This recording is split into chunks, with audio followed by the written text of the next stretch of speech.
Salam alaikum wa rahmatullahi ta'ala wa barakatuh. Je suis Oustada Rahma, enseignante en Coran, en sciences islamiques et en arabe depuis plus de 20 ans maintenant, fondatrice aussi de l'Institut Bouyoutine dans lequel nous enseignons avec amour et douceur le Coran aux femmes et aux enfants. À travers les années et au fil des années, j'ai remarqué et j'ai compris que le véritable objectif de l'enseignement n'est pas seulement de transmettre un savoir, mais plutôt de reconnecter les cœurs à Allah Azza wa Jal.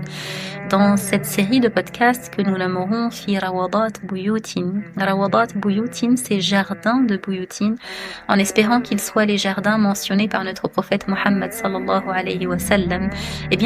Nous souhaitons rappeler la miséricorde infinie d'Allah subhanahu wa ta'ala et montrer que chaque épreuve, chaque joie, chaque étape de nos vies est enveloppée par son immense sagesse et sa rahma. Je m'adresse particulièrement aux femmes avec la conviction que notre religion est une religion de douceur, d'équilibre et de clémence.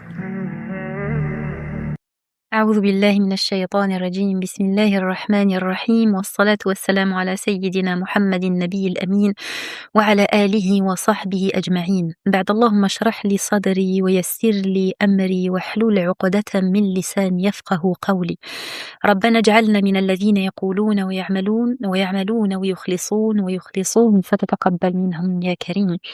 Bienvenue à vous dans cette nouvelle série de podcasts que nous nommerons Ma indakum yanfadu wa ma indallahi baq.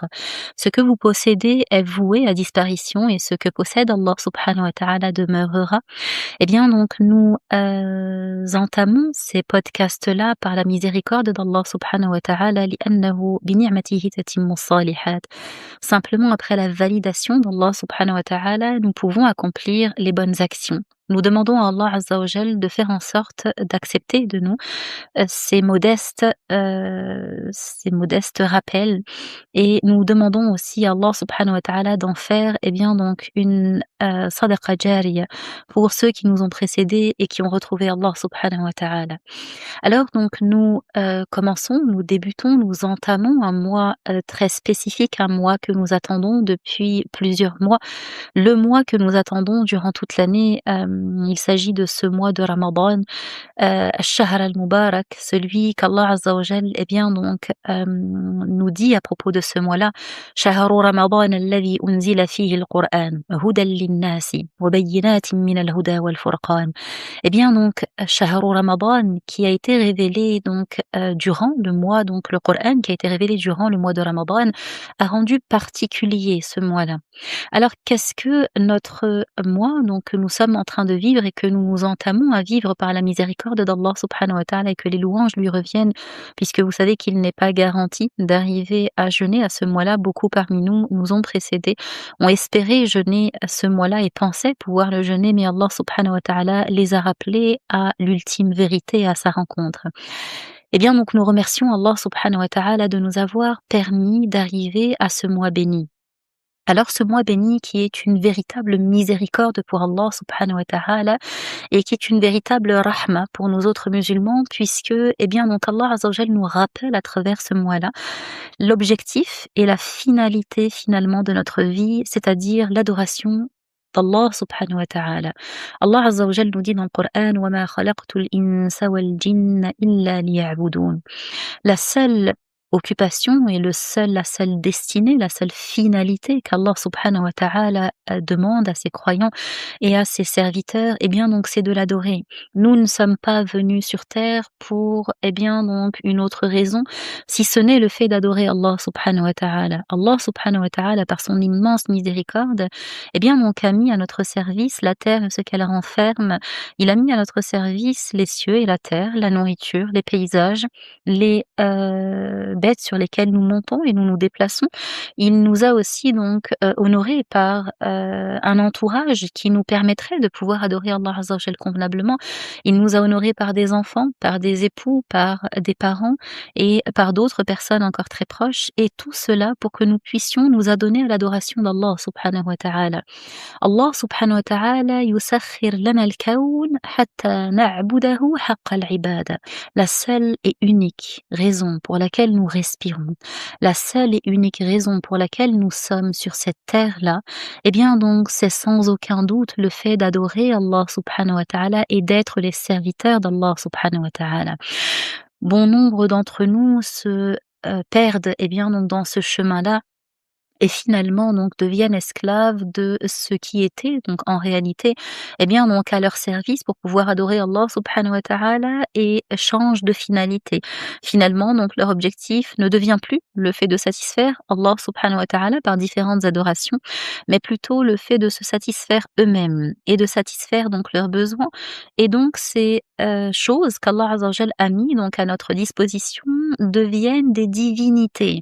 Que ce soit l'argent, que ce soit, eh bien donc, le pouvoir, ou encore la notoriété, eh bien donc ça devient donc des choses que va chasser l'être humain, alors qu'en réalité Allah azza wa jal les avait mis à son service. Il se trompe alors de finalité et au lieu, eh bien donc de se servir de ces choses qu'Allah azza wa jal lui avait déjà accordées, qui lui étaient déjà destinées, eh bien donc il va se servir d'Allah subhanahu wa ta'ala pour pouvoir atteindre ces choses qu'il avait déjà acquis auparavant. Et donc il devient alors esclave de ad-dunya, il devient donc esclave de l'argent, il devient esclave de l'amour, il devient esclave des gens, il devient esclave de la société et il perd de vue, eh bien donc l'objectif pour lequel Allah subhanahu wa ta'ala l'a mis sur terre. Nous, avons, eh bien donc par miséricorde d'Allah subhanahu wa ta'ala lorsqu'il voit notre faiblesse, eh bien donc par rapport à, cette dunya qui nous prend tellement, Allah subhanahu wa ta'ala intervient et c'est une intervention divine durant Ramadan qui se crée, qui se produit. Puisque donc Allah azza wa jal va faire en sorte que ce mois-là, eh bien donc il va nous élever à un niveau et à un degré que nous ne connaissions pas, puisque donc nous, passions, eh bien donc durant les 11 mois restants, eh bien donc notre, temps à satisfaire notre nafs. Allah subhanahu wa ta'ala ici viendra nous interdire des choses qui nous sont, eh bien donc, licite et il nous interdit alors de boire et de manger, d'avoir des rapports intimes afin de nous élever au rang d'adorateurs. Alors est-ce que je ne peux pas adorer Allah azza wa jal quand je mange et quand je bois et quand j'ai des rapports intimes? Si, je peux, mais j'adore Allah azza wa jal plus encore lorsque je suis allégée de ces choses-là qui sont licites et autorisées par Allah subhanahu wa ta'ala. Ce que fait Allah subhanahu wa ta'ala durant le mois de Ramadan, c'est qu'il m'élève du rang de abd et de serviteur simple à celui qui va se rapprocher de ce que font al-malaïka de manière générale et de manière, eh bien, donc continue. Les, anges, eh bien, donc se décrivent et puis donc ils disent: «Wa inna la nahnu as-saffun wa inna la nahnu al-musabbihun». Nous sommes ceux qui nous tenons debout devant Allah subhanahu wa ta'ala pour adorer Allah azza wa jal et nous sommes ceux, eh bien, donc qui passons, eh bien, donc notre temps à glorifier Allah subhanahu wa ta'ala. Allah azza wa jal va nous interdire du fajr au maghrib certaines choses qui nous sont licites afin de nous montrer, eh bien, donc que nous pouvons aussi nous adonner à l'adoration d'Allah azza wa jal et de nous rapprocher de lui. Eh bien, donc ce shahr Ramadan qui vient de Ramadan, eh bien, donc étymologiquement qui veut dire ar-ramad, c'est cette chaleur très très forte, très très puissante. Et ici, on parlera donc de cette chaleur forte qui viendra donc détruire et qui viendra donc détruire et faire disparaître et faire brûler les péchés. Eh bien donc ce mois-là qui est une occasion, sans pareille, vous savez que les compagnons ridwanullahu ta'ala alayhim wa ardahum, eh bien donc 6 mois avant que Ramadan n'arrive, demandaient à Allah azza wa jal de leur permettre de vivre et d'arriver à Ramadan. Et 6 mois après que Ramadan soit passé, ils demandaient à Allah azza wa jal d'accepter de leur adoration et leur prière et donc ce qu'ils avaient fait comme bonne œuvre, eh bien donc durant ce mois-là. Nous sommes durant ce mois-là et Allah subhanahu wa ta'ala, eh bien, donc nous demande de, istabiqul khayrat. Essayez de vous concurrencer dans ce bien. C'est dans ces moments-là que nous devons nous concurrencer et essayer d'obtenir, eh bien, donc, au mieux, la satisfaction d'Allah subhanahu wa ta'ala à travers le jeûne, à travers, eh bien, donc, les prières, à travers les sadaqas et à travers toutes les bonnes choses que je puisse faire. Vous, connaissez donc très certainement le hadith de, Ka'b ibn Ujra qui dit: «Qala Rasulullah sallallahu alayhi wa sallam». Un jour, le prophète sallallahu alayhi wa sallam, eh bien donc dit aux compagnons: «Ahdiru al-minbara», fahadarna. فلما ارتقى درجة قال آمين ثم ارتقى الثانية فقال آمين ثم ارتقى الثالثة فقال آمين فلما نزل قلنا يا رسول الله لقد سمعناك اليوم تقول شيئا ما كنت تقوله قال إن جبريل عليه السلام عرض علي فقال رغم أنف امرئ أن أدرك رمضان يُغفر له، قُل آمين، فقُلت آمين، فلما ارتقيت الثانية قال رغم أنف امرئ ذُكرت عنده فلم يصل عليك، قُل آمين، فقُلت آمين، فلما ارتقى الثالثة قال رغم أنف امرئ أدرك أبويه عند الكبر أحدهما أو كليهما فلم يدخلاه الجنة، قُل آمين، فقُلت آمين. Eh bien, donc ici, le prophète sallallahu alayhi wa sallam, donc ses compagnons nous rapportent que le prophète sallallahu alayhi wa sallam montait donc un jour sur le minbar et donc il demanda à ce qu'on lui ramène le minbar et les compagnons, eh bien donc s'attellent et ramènent le minbar au prophète sallallahu alayhi wa sallam et lorsque le prophète sallallahu alayhi wa sallam monte une marche, il dit amin. Lorsqu'il monte la seconde, il dit amin et lorsqu'il monte la troisième, eh bien donc il dit amin. Et lorsque le prophète sallallahu alayhi wa sallam est descendu, eh bien donc les compagnons dirent Ya Rasulallah, laqad sami'naka al-yawma taqulu shay'an ma kunta taqulu. Tu as fait Ya Rasulallah quelque chose et tu as dit quelque chose Ya Rasulallah que tu n'avais pas l'habitude de dire. Alors le prophète sallallahu alayhi wa sallam répond eh bien donc c'est Jibril qui est venu à moi et qui m'a dit que sois humilié, que eh bien donc le nez de cette personne touche la poussière pour indiquer l'humiliation, que soit humiliée une personne eh bien donc qui arrive jusque Ramadan falam yughfar lah et à qui il n'est pas pardonné. Allah subhanahu wa ta'ala durant ce mois, eh bien donc ferme les portes de l'enfer. Il ouvre les portes du paradis, il enchaîne les shayatines rebelles et il nous laisse l'espace de pouvoir adorer Allah Azza wa Jal correctement et de pouvoir, eh bien donc multiplier nos adorations. Cet espace qu'Allah Azza wa Jal nous donne, celui qui ne le saisit pas et celui qui ne veut pas le pardon d'Allah subhanahu wa ta'ala puisque toutes les portes du bien sont ouvertes. Alors donc le prophète sallallahu alayhi wa sallam a dit Amin. Ici, eh bien donc le prophète alayhi salatu wa salam ainsi que Jibril, eh bien donc invoque contre celui qui atteint Ramadan mais à qui il n'est pas pardonné. Pourquoi est-ce qu'ils invoquent contre lui? Ils invoquent contre lui puisque Allah Azza wa Jal, eh bien donc enchaîne. Il enchaîne les shayatines et il lui permet de pouvoir faire le bien, mais il ne le fait pas. Et pire encore, parfois, il ira peut-être toquer à ces portes de Jahannam et ces portes du mal qui ont été fermées. C'est-à-dire que, eh bien donc elles ne sont plus ouvertes, mais lui sciemment et volontairement ira toquer à ces portes-là pour pouvoir faire al-haram et pour pouvoir, eh bien, désobéir à Allah subhanahu wa ta'ala. Une personne qui réagit de la sorte est très certainement une personne qui ne veut pas le pardon d'Allah subhanahu wa ta'ala. C'est pour ça que Jibril alayhi salam et le prophète sallallahu alayhi wa sallam, eh bien, donc font des invocations afin qu'il soit humilié. Nous arrivons dans un mois où nous n'avons pas le droit, eh bien, donc de manquer ces occasions qu'Allah Azza wa Jal nous donne dans le bien. Nous avons tellement d'occasions de faire le bien durant ce mois. Nous ne sommes plus, eh bien, donc retenus par notre nafs et par les désirs, eh bien, donc que nous pourrions avoir habituellement et qui pourraient freiner notre adoration, comme par exemple, eh bien, donc la nourriture. Je serai occupée à manger, ensuite le temps de la digestion et puis donc le temps que je prendrai ou bien encore, eh bien donc le fait, eh bien d'avoir des rapports intimes ou encore, eh bien donc le fait de boire. Eh bien tout cela, Allah Azza wa Jal donc le met en suspens durant une période donnée afin que je puisse ressembler aux anges. Que font les anges? Les anges, eh bien donc ne mangent pas, ils ne boivent pas, ils n'ont pas de rapports intimes. Ils ne font que d'adorer Allah subhanahu wa ta'ala. Alors dois-je devenir un ange durant Ramadan? Non, je ne dois pas devenir un ange, mais je dois essayer de ressembler aux anges dans leur adoration. Je dois essayer de faire tout ce que j'ai en mon pouvoir afin, eh bien, donc de mettre toutes les chances de mon côté, eh bien, donc afin qu'Allah Azza wa Jal accepte de moi et qu'Allah Azza wa Jal, eh bien, donc me pardonne. Je dois être conscient que Ramadan, pour moi, eh bien, donc est un cadeau, est une occasion, est une chance, est une miséricorde qu'Allah Azza wa Jal me donne. Je suis et puis donc mon âme est dans la désobéissance d'Allah subhanahu wa ta'ala durant 11 mois dans l'année et je lui donne tout ce qu'elle désire et je me plie, eh bien donc à ses exigences et à ses caprices. Eh bien durant tout cela, la seule chose et le seul mois, eh bien donc Allah Azza wa Jal m'accorde pour pouvoir me libérer de ces choses qui m'alourdissent, eh bien donc c'est justement hadha siyam et c'est ce jeûne-là qui me permet de me rapprocher d'Allah subhanahu wa ta'ala. Donc effectivement, je dois saisir ces occasions et Allah Azza wa Jal me montre et m'explique à travers Ramadan que je suis capable d'adorer Allah subhanahu wa ta'ala.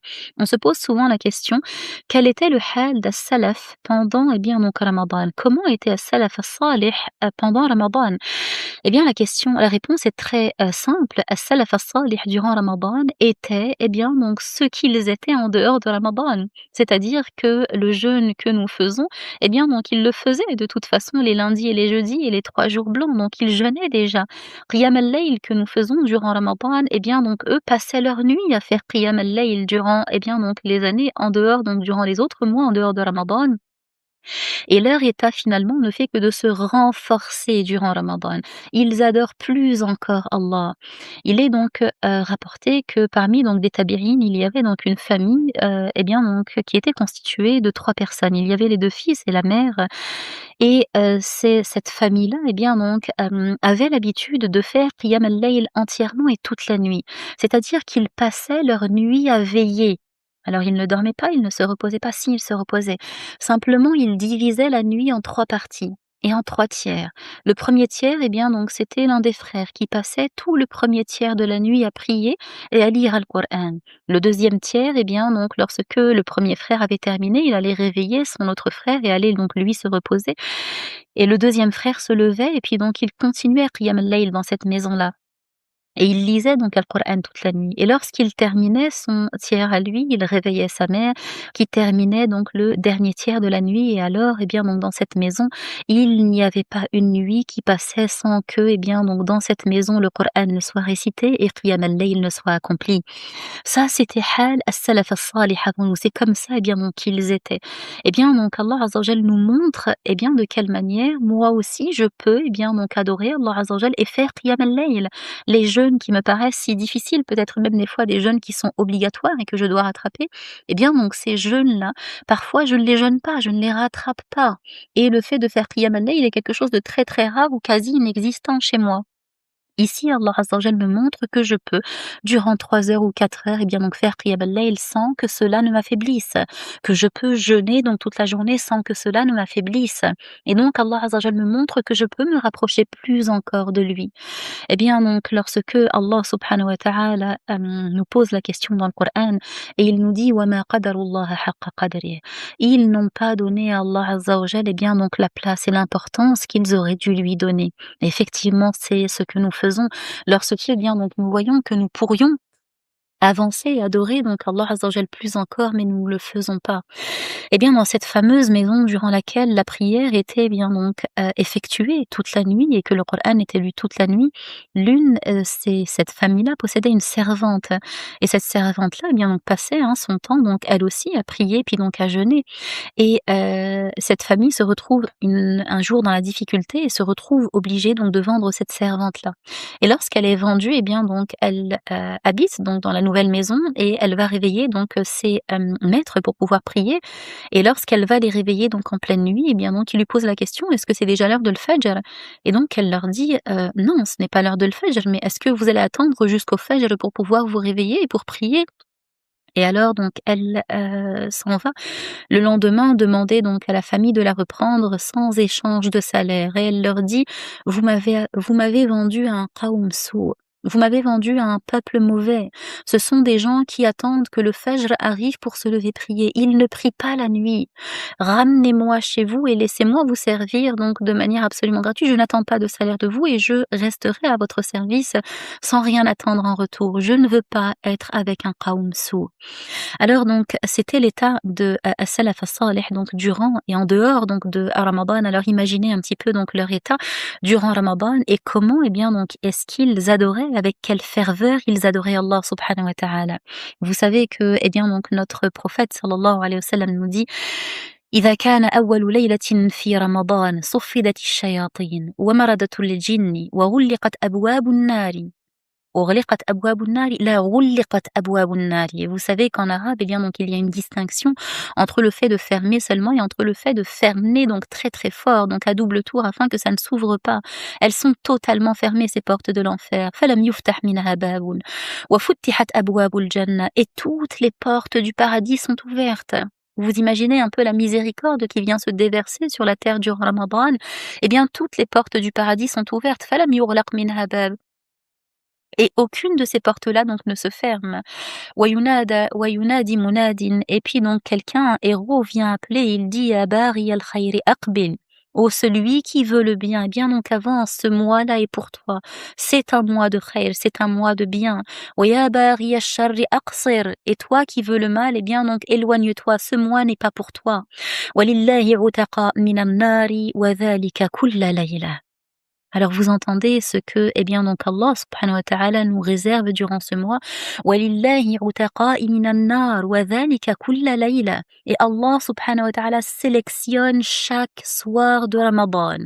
Nous sommes au début de Ramadan, et bien donc Allah azza wa jalla chaque nuit choisit un groupe de personnes, et bien donc à qui il interdira éternellement l'enfer. N'est-ce pas ça al-fawzul mubin? N'est-ce pas ça, eh bien donc la grande victoire et le grand succès? Plus encore, eh bien donc que ne l'est le fait d'avoir réussi ou bien donc d'avoir excellé dans son entreprise ou dans ses études encore. N'est-ce pas ça al-fawz al-mubin, le fait, eh bien donc de savoir que l'enfer est interdit pour moi de manière éternelle et qu'Allah azza wa jalla, eh bien donc me protège de l'enfer éternellement? ذلك الفوز المبين. C'est ça, eh bien donc le grand succès. Alors donc, quand nous nous retrouvons dans une situation donc telle quelle et que Allah Azza wa Jal sélectionne les gens chaque soirée, puis-je me permettre, eh bien, de ne pas répondre présente à l'appel d'Allah subhanahu wa ta'ala? Puis-je me permettre de dormir, ou pire encore d'aller vers le haram et de passer mes nuits, eh bien donc dans des choses qui ne satisfassent pas Allah subhanahu wa ta'ala? Puis-je, eh bien donc me détourner d'Allah subhanahu wa ta'ala alors qu'Allah Azza wa Jal m'ouvre ses portes? وإذا أدرت ظهري لله سبحانه وتعالى إلى من أذهب. Et si jamais, eh bien donc je tournais le dos à Allah subhanahu wa ta'ala, إلى من أذهب, où irais-je? Et vers qui, eh bien donc j'irais me réfugier? Si Allah subhanahu wa ta'ala est satisfait de moi, liyad dunya wa ma fiha, j'ai gagné ce que possède et ce que donc renferme la dunya et puis non tout ce qu'elle contient. Et si Allah subhanahu wa ta'ala n'est pas, eh bien donc satisfait de moi, wallahi la tanfa'uni dunya wa ma fiha. Ni la dunya ni tout ce qu'elle renferme, eh bien donc ne pourrait m'être, eh bien donc nécessaire ou bien utile encore. Qu'Allah subhanahu wa ta'ala, eh bien, donc, nous accorde cette grande miséricorde-là et, eh bien, donc, nous demande de faire le khayr. Ya baghi al khayri aqbil. Ya baghi al khayri aqbil. Oh, toi qui veux le bien, eh bien, donc, approche de ce bien-là et essaye, eh bien, donc, de multiplier. Essaye de multiplier, eh bien, donc, les bonnes actions afin que tu puisses, donc, être parmi ceux, eh bien, donc, qui réussiront durant ce mois-là.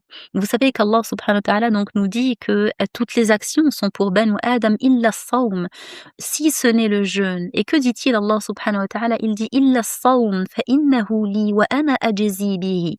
Si ce n'est le jeûne, c'est-à-dire que toutes les autres actions appartiennent au fils d'Adam et puis donc les anges notent comme bonnes actions ce qu'il aura effectué et puis donc vous savez que chaque bonne action est multipliée par 10 et elle peut monter jusqu'à 700 ou plus encore si Allah Azza wa Jalla le décrète. Mais par contre, durant Ramadan, eh bien donc les anges ne peuvent pas noter la récompense du jeûne. Pourquoi ils ne peuvent pas noter la récompense du jeûne? Puisque, eh bien donc c'est l'adoration d'Al-Ihsan, c'est l'adoration de l'excellence. Puis-je, eh bien donc espérer la satisfaction des gens lorsque je jeûne? Non, les gens ne savent pas quand je jeûne. Ça reste quelque chose d'absolument intime et personne ne peut vérifier si j'ai jeûné ou je n'ai pas jeûné. Et qu'est-ce que je fais alors finalement donc durant le mois de Ramadan? أعبد الله كأنه يراني فإن لم يكن يراني أعبد الله كأنني أراه فإن لم أكن أراه فإنه يراني. Que nous dit le prophète sallallahu alayhi wa sallam? Il dit al-ihsan. Eh bien donc l'excellence, qu'est-ce que c'est? أن تعبد الله كأنك تراه, que tu adores Allah subhanahu wa ta'ala comme si tu le voyais. فإن لم تكن تراه, eh bien donc si tu ne le vois pas, فإنه يراك, eh bien tu sais que lui te voit. Lorsque nous sommes chez nous, eh bien donc toute la journée, ou bien encore donc lorsque nous sommes seuls et isolés, ne pouvons-nous pas, eh bien donc rompre ce jeûne? Qui va vérifier? Qui va savoir que j'ai rompu mon jeûne? Personne. Hormis Allah subhanahu wa ta'ala. Mais pourtant je ne le fais pas. Pourquoi je ne le fais pas?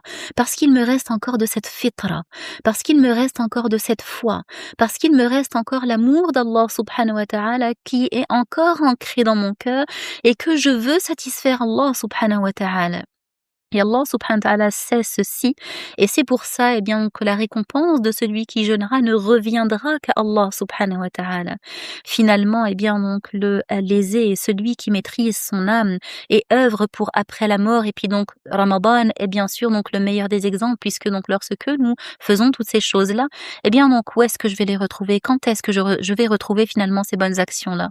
Je les retrouverai lorsque je retournerai à Allah subhanahu wa ta'ala. Yawma yafirru al-mar'u min akhihi.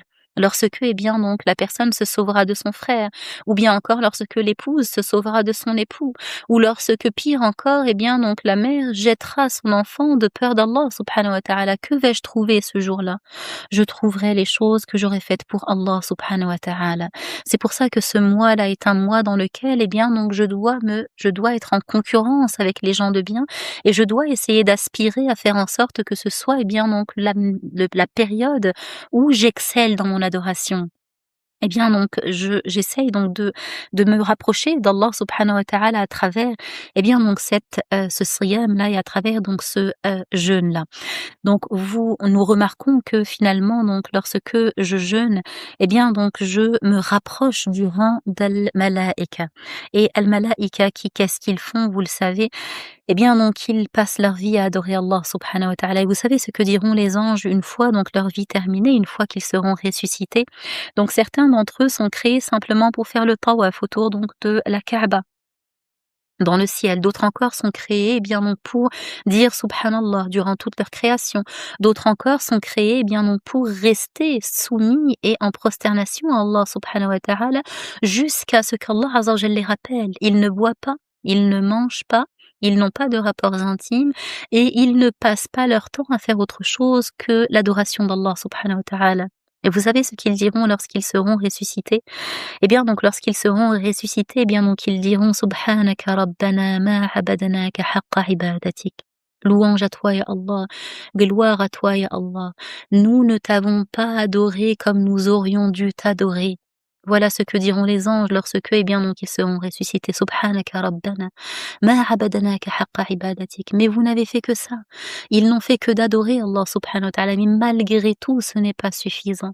Malgré tout, eh bien donc même si nous additionnions plusieurs vies les unes derrière les autres, et que nous ne faisions que d'adorer Allah subhanahu wa ta'ala, nous ne pourrions pas, eh bien donc rendre à Allah azza wa jal son fadl et le karam qu'il nous a accordé à travers toutes les ni'mas qu'il nous a accordées. Alors donc, n'est-il pas temps, comme nous demande Allah subhanahu wa ta'ala: «Alam ya'ni lilladhina amanu an takhsha'a qulubuhum li dhikrillah». N'est-il pas temps, eh bien donc que les cœurs des croyants takhsha'a qulubuhum li dhikrillah, eh bien donc se mettent enfin à craindre, eh bien donc Allah azza wa jal, et lorsqu'ils entendent le rappel d'Allah azza wa jal, si mon cœur, eh bien donc ne réagit pas alors que Allah subhanahu wa ta'ala enchaîne maradat ash-shayatin, alors qu'Allah azza wa jal m'ouvre les portes du bien, quand est-ce que mon cœur se réveillera? Si mon âme et mon nafs qui est, eh bien donc complètement, je suis totalement, eh bien donc l'esclave de mon nafs durant donc toute l'année, si je ne réussis pas à prendre le dessus sur elle durant Ramadan, quand est-ce que je pourrai prendre le dessus sur cette nafs-là?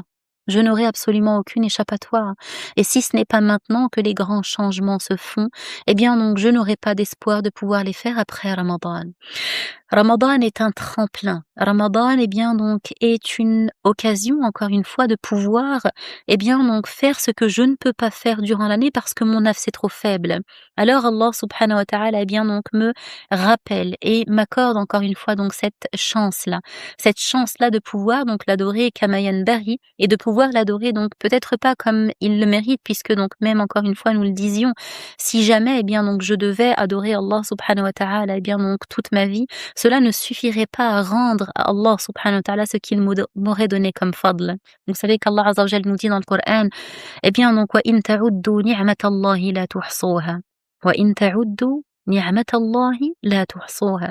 Si jamais vous deviez compter un seul des bienfaits qu'Allah azza wa jalla vous a accordés, vous ne pourriez pas le compter.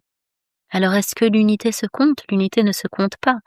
Non, l'unité ne se compte pas, et c'est d'ailleurs pour ça qu'Allah azza wa jal choisit ce mot, et il dit: «Eh bien donc vous ne pourriez pas compter le bienfait d'Allah subhanahu wa ta'ala si vous deviez le compter».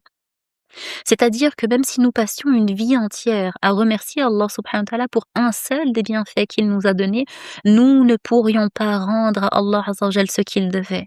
N'est-il pas alors urgent d'adorer Allah subhanahu wa ta'ala et de profiter de ces moments pour pouvoir, eh bien donc, élever mon âme afin que mon cœur devienne mi'rajiyan, afin que mon cœur, eh bien donc, se rapproche et puis donc essaye de monter, de s'élever vers l'amour d'Allah azza wa jalla et la proximité d'Allah subhanahu wa ta'ala. Allah subhanahu wa ta'ala, eh bien donc fait tout ça pourquoi? Illa rahmatan min rabbika wa lidhalika khalaqahum. Nous nous posons souvent la question, eh bien donc quel est l'objectif de ma vie sur terre et pourquoi Allah azza wa jalla m'a créé sur cette terre-là? Allah subhanahu wa ta'ala, est-ce qu'il m'a créé, eh bien donc pour, eh bien donc me punir? Est-ce qu'Allah azza wa jalla m'a créé pour me voir souffrir? Est-ce que toutes ces épreuves, eh bien donc que je vis, eh bien donc durant toutes les étapes de ma vie sont faites pour, eh bien donc me punir puisqu'Allah azza wa jalla aime punir? La wallahi, hasha lillahi an yaf'ala dhalika. ما يفعل الله بعذابكم إن شكرتم وآمنتم. Qu'Allah Azza wa Jalla faire, eh bien, donc, de votre souffrance, si jamais vous remerciez et que vous êtes croyant. La seule chose qu'attend de nous Allah subhanahu wa ta'ala, c'est que nous remercions et que, eh bien, donc, nous croyons en lui et que nous soyons donc proches de lui. Allah Azza wa Jalla, pour quelle raison nous a-t-il créés? Pour l'adorer, n'est-ce pas? Et pour quelle autre raison Allah Azza wa Jalla nous a créés? Illa rahmatan min rabbika wa lidhalika khalaqahum. Seulement, eh bien, donc, par miséricorde pour ton Seigneur. Et c'est pour cela qu'Allah Azza wa Jalla les a créés. Allah subhanahu wa ta'ala nous a créés pour un seul objectif, c'est le fait de pouvoir nous faire miséricorde.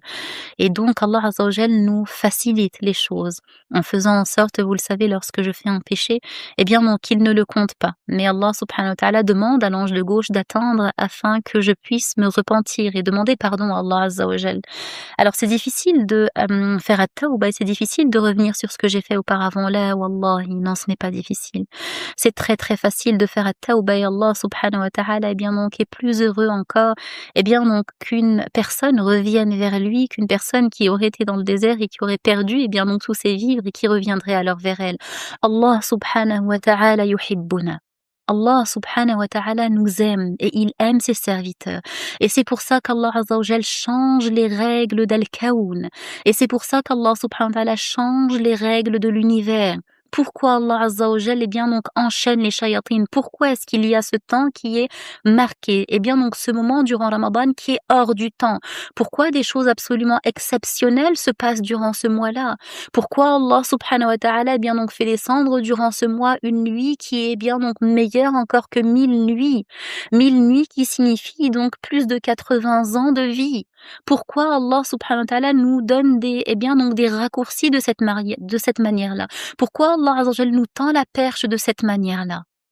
Pour une seule et même raison, parce que Allah subhanahu wa ta'ala nous aime et qu'Allah azza wa jal veut nous voir revenir à lui. Allah subhanahu wa ta'ala, par son amour pour nous, eh bien donc met tout cela à notre service. Eh bien donc quand je sais qu'Allah subhanahu wa ta'ala, eh bien donc fait tout cela par amour pour moi. Ala nubdiluhu hubban bi hubbi. N'allons-nous pas rendre à Allah azza wa jal l'amour qu'il nous donne par de l'amour encore donc plus fort? N'allons-nous pas, eh bien donc rendre à Allah azza wa jal ce qu'il nous donne comme amour et comme miséricorde, par de l'amour et puis donc aussi par de la soumission? En adorant Allah subhanahu wa ta'ala. Et lorsque j'adore Allah subhanahu wa ta'ala, eh bien donc à qui est-ce que cela, eh bien donc est-il bénéfique? Est-ce que c'est bénéfique à Allah subhanahu wa ta'ala? La wallahi. Même si tous les êtres humains de cette terre-là, eh bien donc adoraient Allah azza wa jal depuis leur création jusqu'à ce qu'Allah azza wa jal les rappelle. Et même si, eh bien donc ils adoraient, qu'ils étaient pieux et puis donc ils faisaient ce qu'Allah azza wa jal leur demande depuis le début de leur création jusque la mort, la yazidu dhalika fi mulkillahi shay'an. Ceci ne rajouterait absolument rien au royaume d'Allah subhanahu wa ta'ala. Et si jamais le monde entier se détournait de l'adoration d'Allah subhanahu wa ta'ala, et que personne n'adorait Allah azza wa jal, wallahi la yu'dhi dhalika wa la yunqisu dhalika min mulkillahi shay'an. Wallahi, ceci, eh bien donc n'enlèverait rien à la royauté d'Allah subhanahu wa ta'ala et en aucun cas ne nuirait à Allah subhanahu wa ta'ala. Lorsque je fais du mal, eh bien donc je le fais pour moi-même, et lorsque je fais du bien, je le fais pour moi-même aussi. وَمَا تَفْعَلُوا مِنْ خَيْرٍ فَلِأَنفُسِكُمْ. Finalement, ce que je fais pour Ramadan, ce n'est pas, eh bien donc pour Allah subhanahu wa ta'ala, mais c'est pour moi. Alors bien sûr, j'ai l'intention de satisfaire Allah azza wa jalla à travers ces adorations-là, mais finalement, elles sont bénéfiques à qui ces adorations? Finalement, ces adorations-là sont bénéfiques à moi et à moi uniquement. Et c'est pour ça qu'Allah subhanahu wa ta'ala nous dit Illa rahmatan min rabbika wa lidhalika khalaqahum, simplement par miséricorde de ton Seigneur, et c'est pour ça qu'il les a créés. Eh bien, donc, nous rappelons alors que Allah subhanahu wa ta'ala, sa miséricorde est absolument infinie sur nous. ونسأل الله سبحانه وتعالى أن يوفقنا للصيام والقيام وتلاوة القرآن والأعمال الصالحة في هذا الشهر المبارك. Et nous demandons à Allah Azza wa Jal, eh bien donc, de nous accorder at-tawfiq et le fait de pouvoir réussir à l'adorer convenablement durant ce mois, à travers les prières, à travers le jeûne, à travers les sadaqas et à travers toutes les choses de bien que nous pourrions faire. Nous donnons ce conseil à nous-mêmes et nous vous le donnons donc aussi à vous. Eh bien donc, istabiqul khayrat, c'est le mois du khair et c'est le mois d'al-khayrat. Eh bien donc, dépêchez-vous et faites-vous la course pour ce bien-là. نسأل الله لنا ولكم القبول والتوفيق وسبحانك اللهم وبحمدك نشهد أن لا إله إلا أنت نستغفرك ونتوب إليك. À bientôt pour le prochain épisode, Inch'Allah. Free audio post-production by alphonic.com